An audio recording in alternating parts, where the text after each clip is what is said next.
When you think about businesses that are selling through the roof, like Skims or Allbirds, sure, you think about a great product, a cool brand, and great marketing.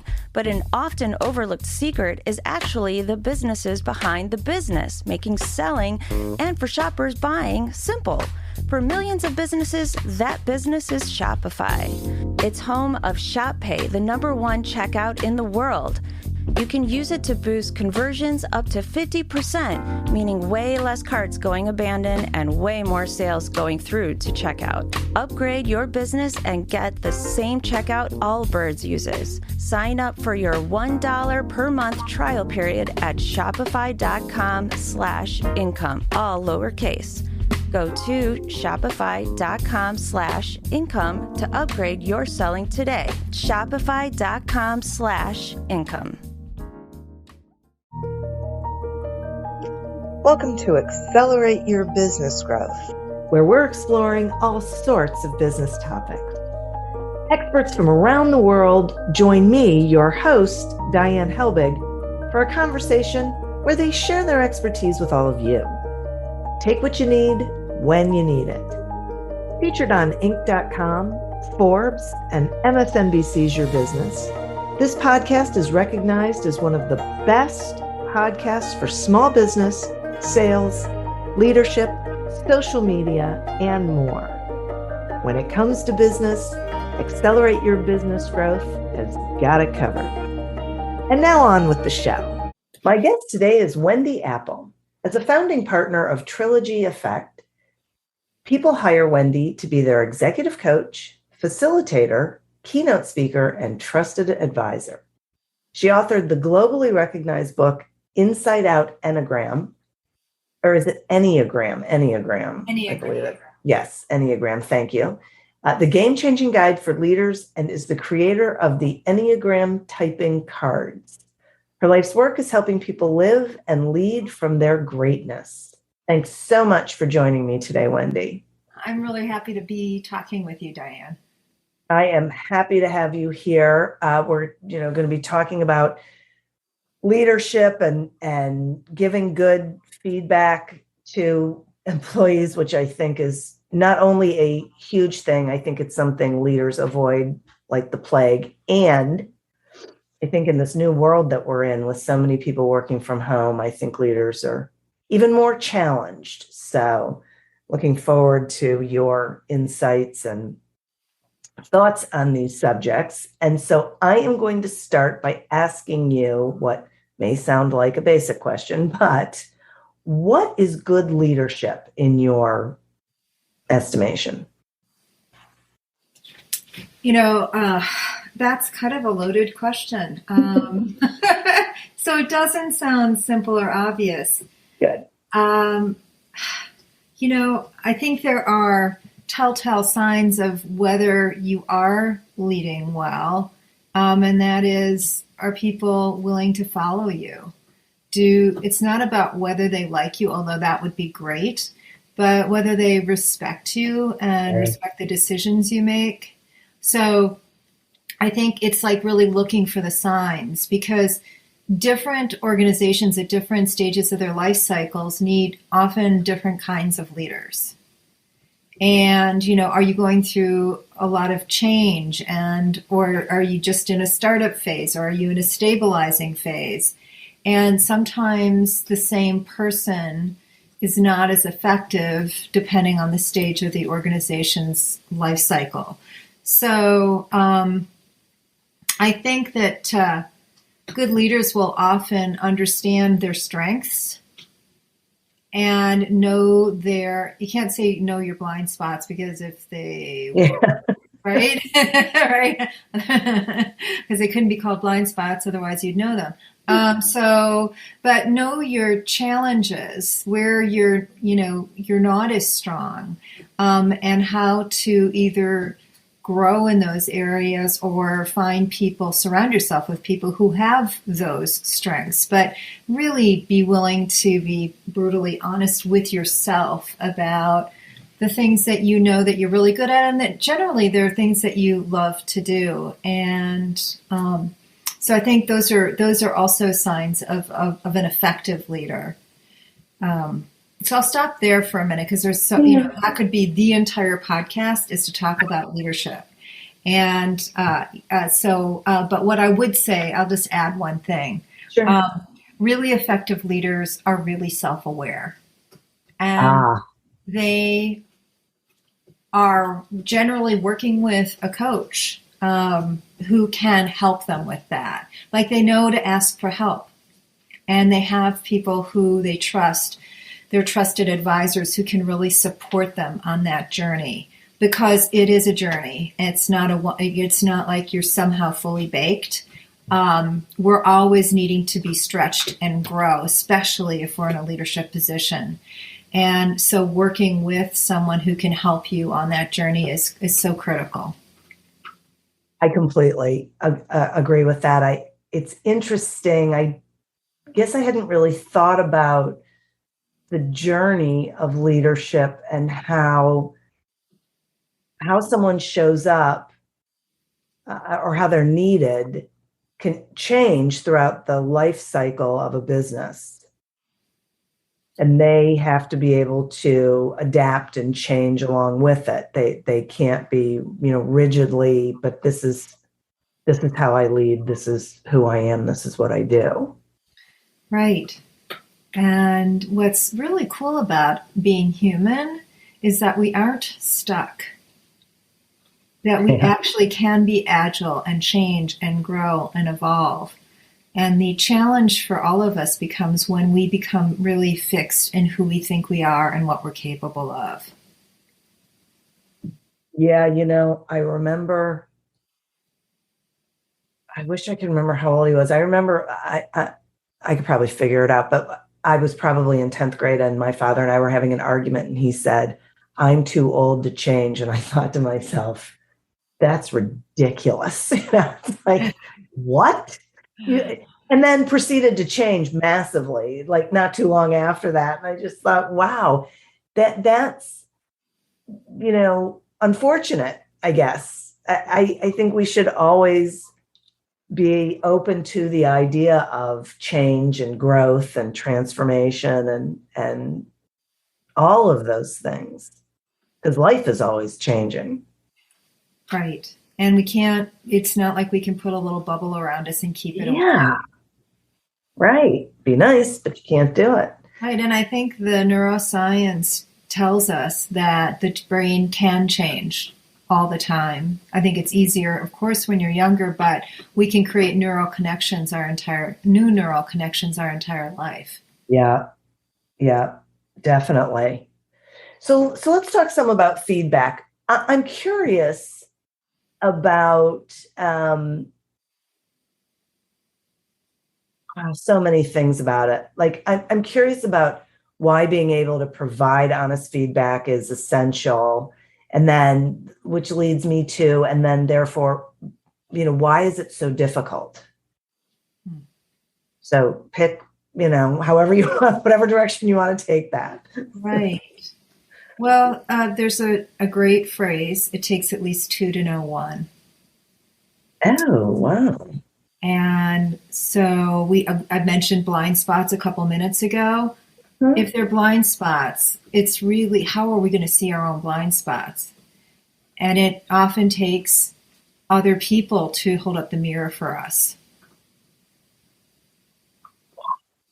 And we don't, we don't impact all people all the same.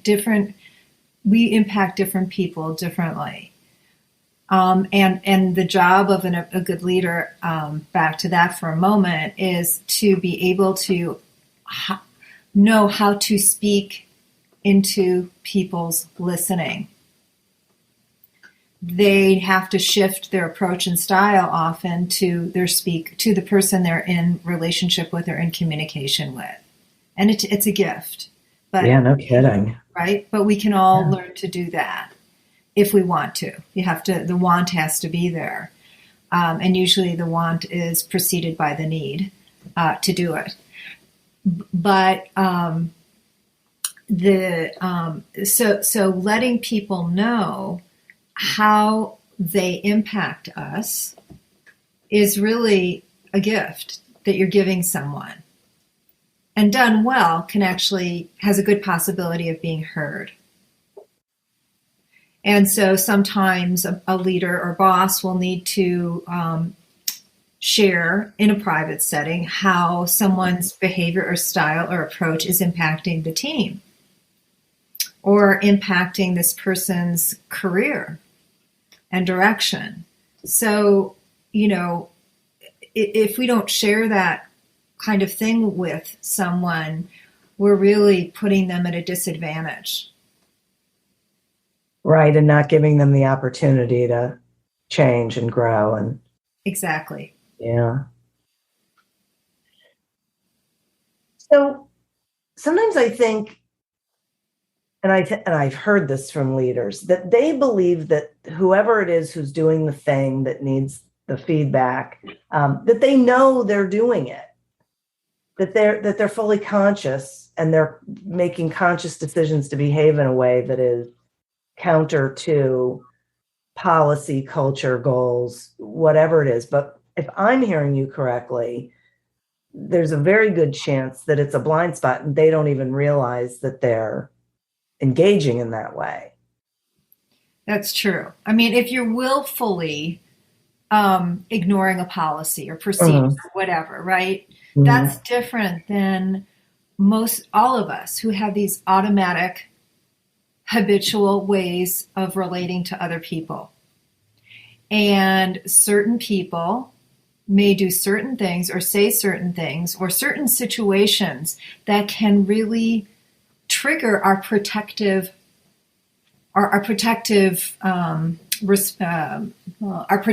Let's say we all have a set of protective coping strategies. And so different people, different situations, different comments can evoke our self-protection.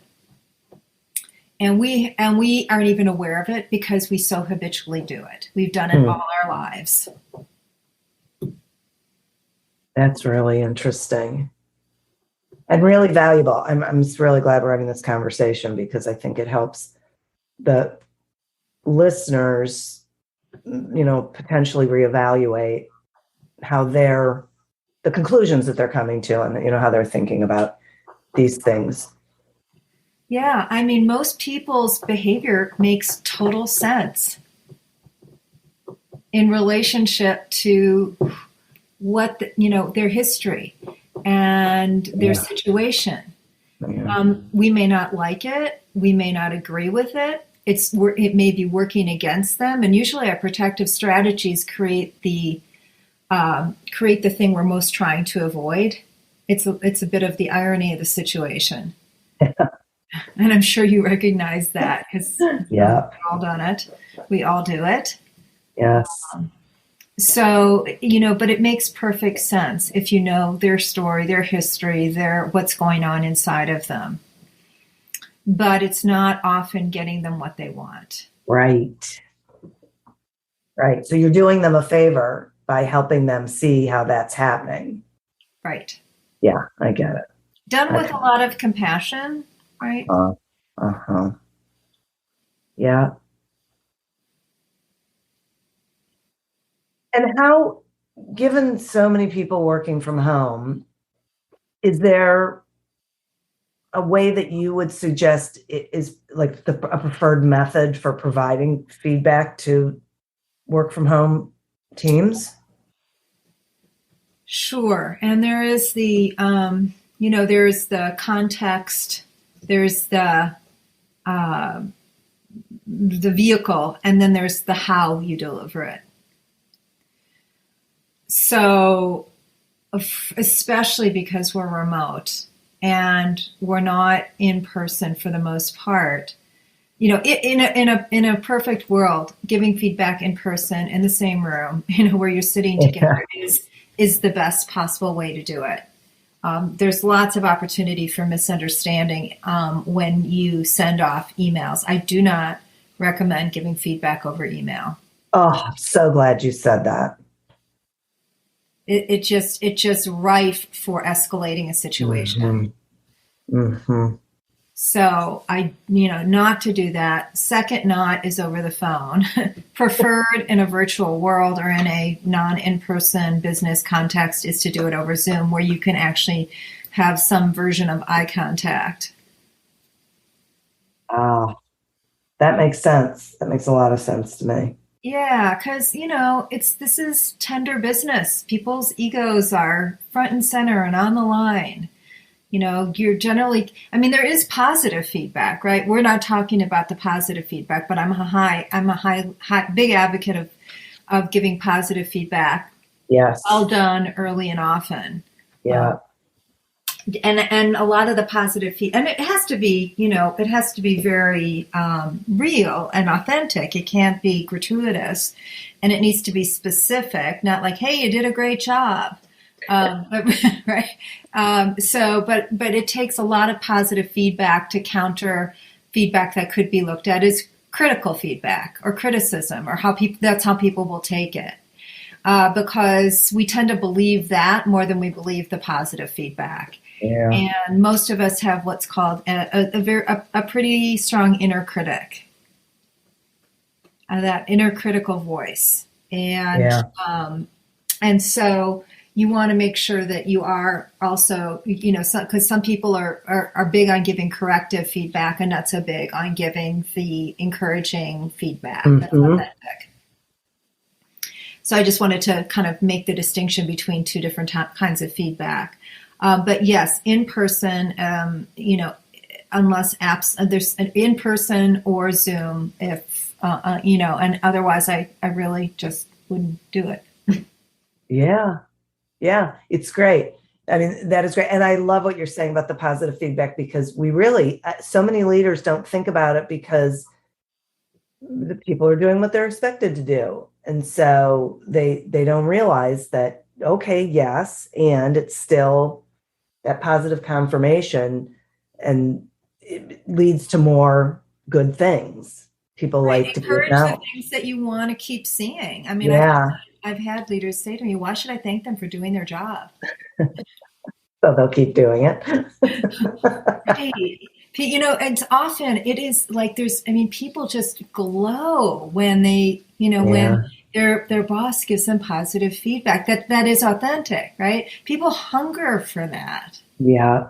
Sometimes more than a raise, a promotion, money is just that kind word, that appreciation, that, you did a really good job when you did X, Y, and Z, and it really made a difference. People come to work mostly to contribute and make a difference. So we should be making sure they know they are. Exactly. And what kind of difference they're making. Mm-hmm. Yeah, that's a very good point. Now, what is 360-degree feedback?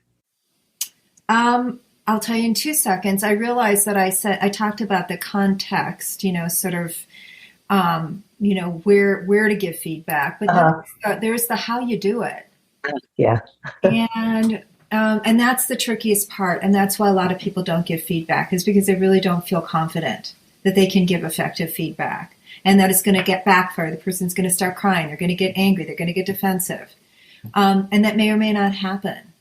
But the way to best give feedback is what I call staying on your side of the net. It's a tennis game. and unless you're getting on their side of the net to see the world from their vantage point, right? Okay. So, but being on their side of the net without doing that is making attributions, telling them why they did what they did, what their motivation was, blaming, judging, all of that kind of stuff. That is just going to get a hugely defensive response, and you're not going to have the effect you want. But letting people know the impact they've had, because often people will say, well, that wasn't what I intended. But there's a big distinction between your intention and the impact. And you may not have had this certain intention, but you need to know that you did have this impact. And so, and really staying with yourself when you say that. You don't want to, and Susie said that, and Bobby said that, and Sally said that too. Like you don't pile on. You can say, I noticed that when this happened, and I could see the impact in the room. or the impact, how it landed for me, or here was the impact on me, and it made me want to pull away, or I just stopped listening to you, or I just shut down, or it made me, I got really angry about it. Really staying with yourself and how that, whatever they did, said, landed with you. Does that make sense? Very much. Very much. And it sounds to me like the words that you use and the phrasing that you use is critically important here.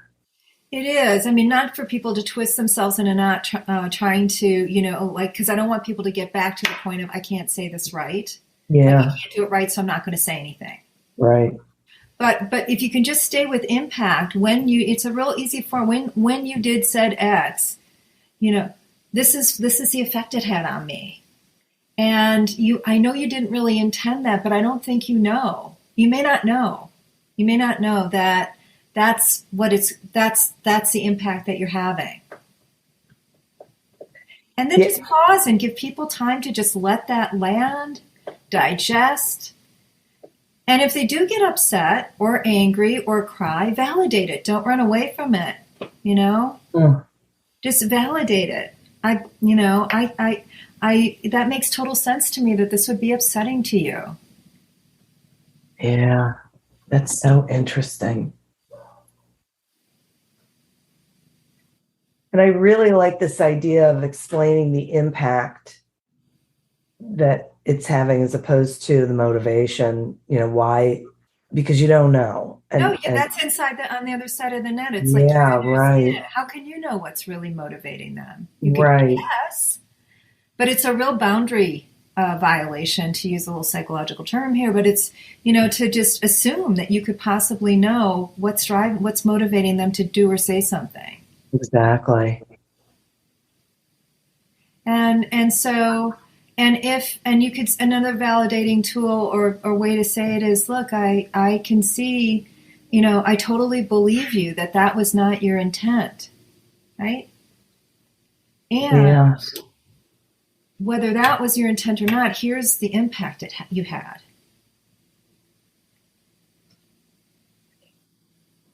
Right. So you're really helping them see the consequences of whatever they did or said.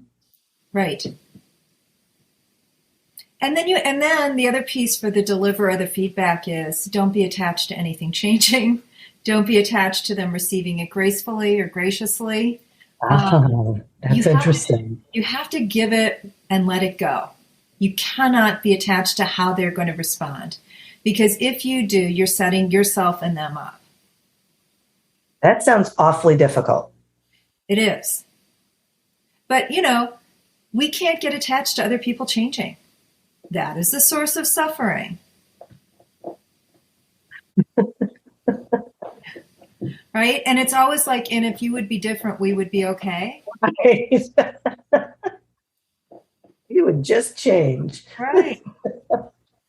So, and we also have to pay attention to our part in whatever the dynamic was. I mean, we're talking in a very hypothetical way. And so there is this place of taking that U-turn and turning towards us and like, what was I saying, doing, or how was I behaving that, what was going on inside of me that may have evoked their response. This feels like it would be really valuable in personal relationships as well.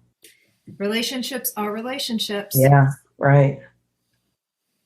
The content may vary because you're in a work setting versus a home setting. Yeah. But the process is pretty similar. Yeah. It's fascinating. And as leaders, back to that, it's really responsible communication. People look to leaders, whether leaders like it or not, or understand it or know it, they hold leaders to a higher standard, and particularly around communication. Definitely. Yeah, absolutely. You can't get in there with them. Mm-hmm.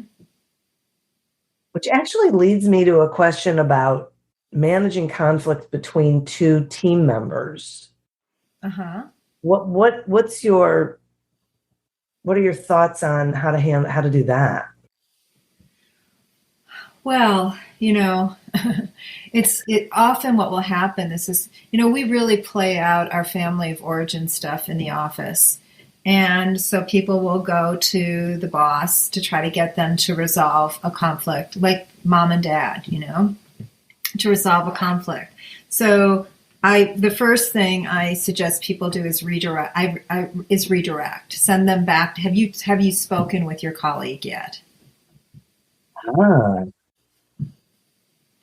So I really, that my starting place would not be to get in the middle of it. Yeah, that's what I'm hearing. That's really interesting. And if they don't feel like they have the skills or the tools, maybe you're going to act as coach for the person who's working for you, the people you're managing or leading, and coach them through how to have the conversation. Okay. Without you directing it. Yeah. Yeah. Huh. How else are people going to build these muscles? And right. It's a good point.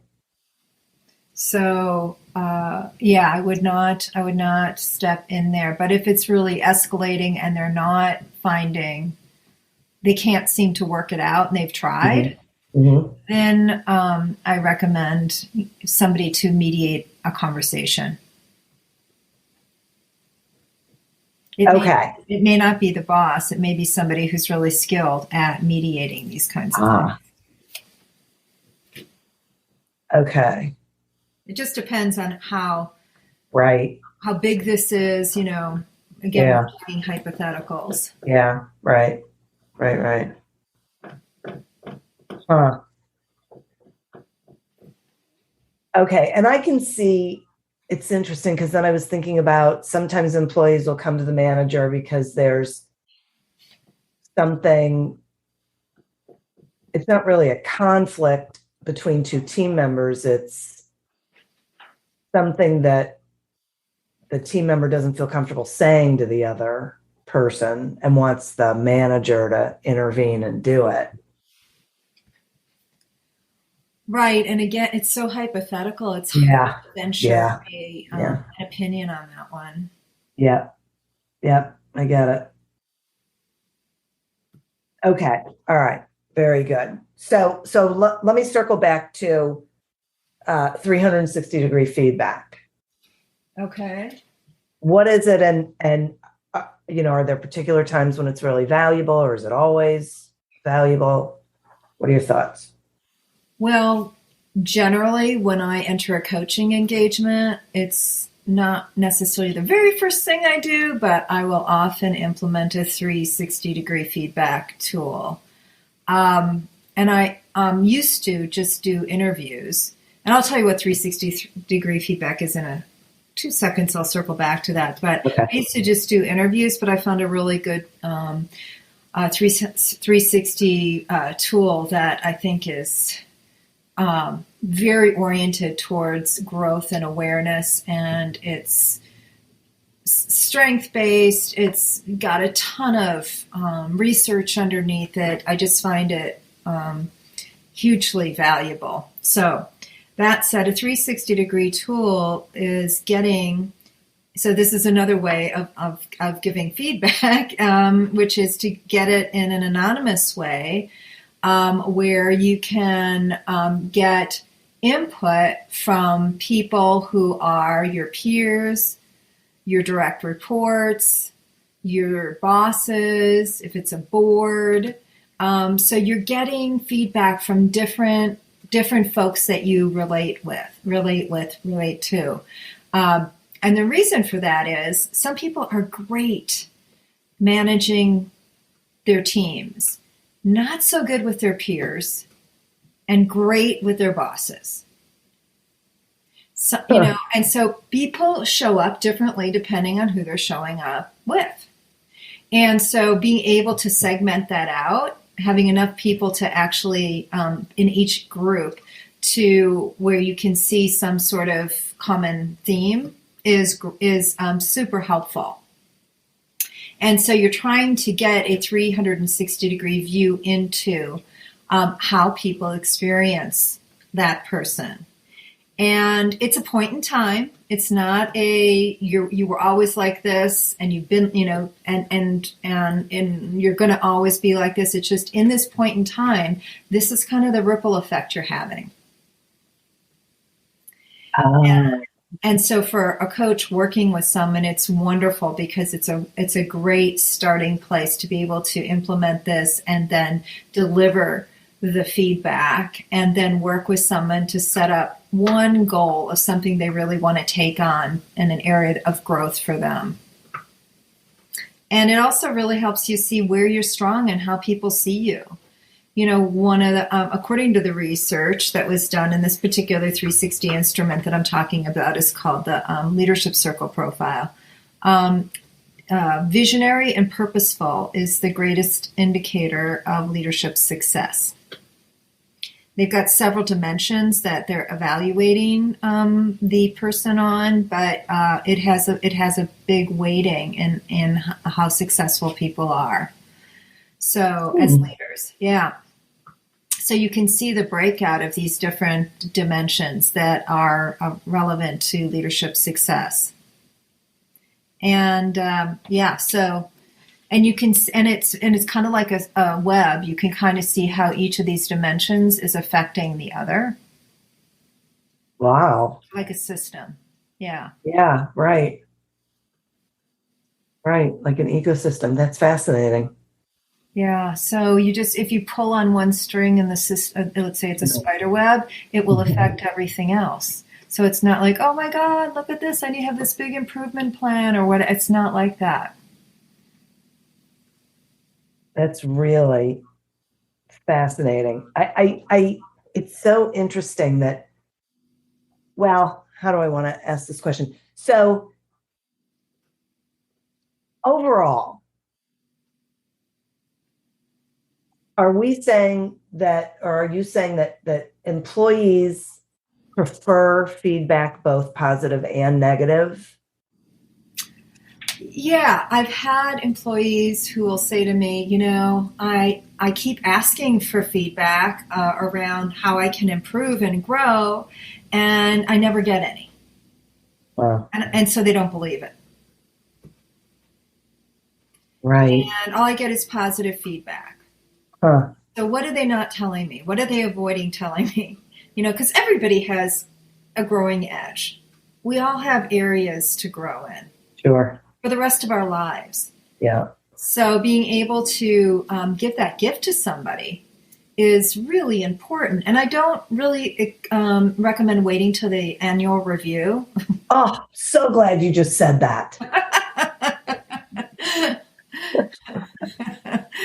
Yeah, I'm not, I'm not big on the annual review, to be quite honest. But I don't always recommend giving it right in the moment either, because sometimes you're being triggered and it may not be about the other person. So sometimes it can be about you, not them. And so I recommend a little like separation between the event and the feedback, but not a ton, because often you don't want to give people feedback in a group setting if at all possible. Yeah. Now, you may have to stop action on somebody who's doing something potentially dangerous or harming in the moment. Mm-hmm. Mm-hmm. And it may not involve feedback, but it may be stopping action and finding a graceful way to stop action. Because, as a leader, also your job is to create safety for your team. And if they're not in a psychologically safe environment, meaning they're not going to be attacked by team members or things thrown at them or whatever could happen, the leader has to step in. But apart from that, I recommend doing it in the confines of an office, separate from the rest of the team, where, relatively closely related to when the event occurred. Does that make sense? Definitely. Yes, it absolutely makes sense. And will you talk some about why you feel this way about the annual review? I think this is so important. Yeah, so everything gets backloaded on the annual review. In other words, you could be underperforming all year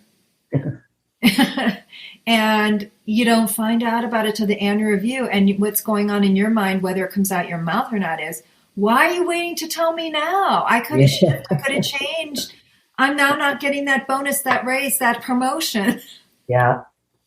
Or I had no idea I was doing a good job, and I've been kind of wondering and felt disengaged and, and unmotivated. And now you're telling me that, I've done this well and that well and that well, and you see me as a potential for this position. Like, I wish I had known that. That would have really motivated me. So, yeah, that's why. Did that answer your question? Yeah. Oh, yeah. Yeah. And I'm so glad that you brought it up, because I totally agree with you. When I do leadership trainings, I will say you need to be communicating with people in real time. Waiting makes no sense. You are just inviting them to make the same mistake over and over again, which is going to fall back on you, not them. Mm-hmm. Like nothing good comes out of that. And if you really want them to continue to do good work or stop doing things that are counterproductive, you got to tell them. Mm-hmm. It's crazy making. I don't understand this whole. And then some companies then don't even end up doing the annual review. So people are still in this weird limbo, lingering state. Mm. Ugh. Yeah. Ugh. Really glad you brought that up. Thank you. You're welcome. More people need to embrace that whole idea. This whole idea of, giving feedback. This is really, Wendy, I have so enjoyed this conversation, and I have learned a lot, and it's so important and so valuable. And I appreciate you coming on here and sharing your knowledge with everyone. Will you tell them, how they can find you and what you've got going on, please? I will. And thanks, Diane. It's been really fun to talk to a kindred spirit. Great questions. This has been wonderful. You can find me at our website, www.trilogy, Trilogy, effect, EFFECT.com. And my email is wendy.appel, APPEL, @trilogyeffect.com. And I've also published a book on the Enneagram, so you can find that on Amazon, and it's called Inside Out Enneagram, ENNEAGRAM, The Game-Changing Guide for Leaders. So that really helps. When I talked about the part about understanding, being able to speak into people's listening, the Enneagram really helps. It helps with the whole self-awareness piece and the personal growth piece and understanding what's going on for other people, maybe a little bit of why they may be doing what they're doing. Awesome. That's so great. Thank you. Once again, thank you so much for spending this time with us. And listeners, thank you. You are who we're doing this for. Until next time. Thank you for tuning in to this episode of Accelerate Your Business Growth, a production of Evergreen Podcasts. Discover more episodes of this podcast and explore others at evergreenpodcast.com. As always, continue to prosper and be curious.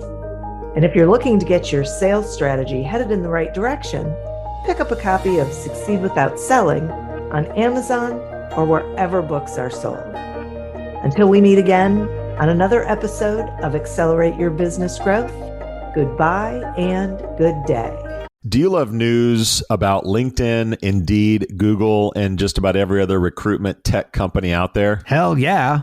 I'm Chad. I'm Cheese. We're the Chad and Cheese Podcast. All the latest recruiting news and insights are on our show. Dripping in snark and attitude. Subscribe today wherever you listen to your podcasts. We out.